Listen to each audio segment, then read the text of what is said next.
இன்றைய வேதவசனம் பிப்ரவரி 11. வேதத்துல லூக்கா 12ஆம் அதிகாரம் 15வது வசனத்துல பொருளாசையை குறித்து எச்சரிக்கையா இருங்கள், ஏனெனில் ஒருவனுக்கு எவ்வளவு திரளான ஆஸ்தி இருந்தாலும் அது அவனுக்கு ஜீவன் அல்ல. ஆண்டவர் நிறைய இடத்துல அநேக பெரிய பாவங்களை சுட்டி காட்டுகிற இடத்துலையும் இந்த பொருளாசையை குறித்து சொல்லியிருப்பாங்க. அநேகர் ஆண்டவருக்காக நிலைத்து வாழக்கூடியவர்களாக காணப்பட்டிருப்பாங்க. ஆனால் கடைசி நாட்களில் அவங்க இந்த பொருளாசையின் நிமித்தமாக அவங்களோட வாழ்க்கையை இழந்தவர்களாக தான் காணப்படுறாங்க.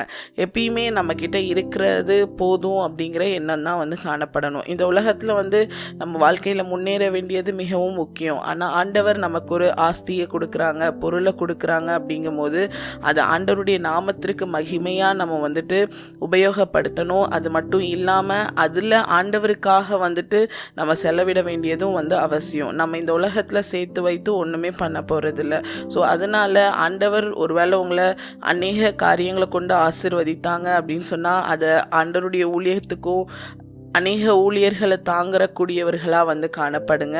அதை விட்டுட்டு அந்த பொருளாசையை வைத்து மேன்மை கொண்டு உங்களுடைய வாழ்க்கையில் நீங்கள் ஆண்டவரை தேடியும் கடைசி நாட்களில் உங்களுடைய ஆசீர்வாதங்களை இழந்தவங்களாக காணப்படாதீங்க. அதனால் எந்த விதத்துலேயும் பொருள் ஆசை இல்லைன்னா அந்த பொருள் உங்களுக்கு ஜீவன் அல்ல அப்படிங்கிறது தான் இந்த வசனத்தில் நம்ம பார்க்குறோம்.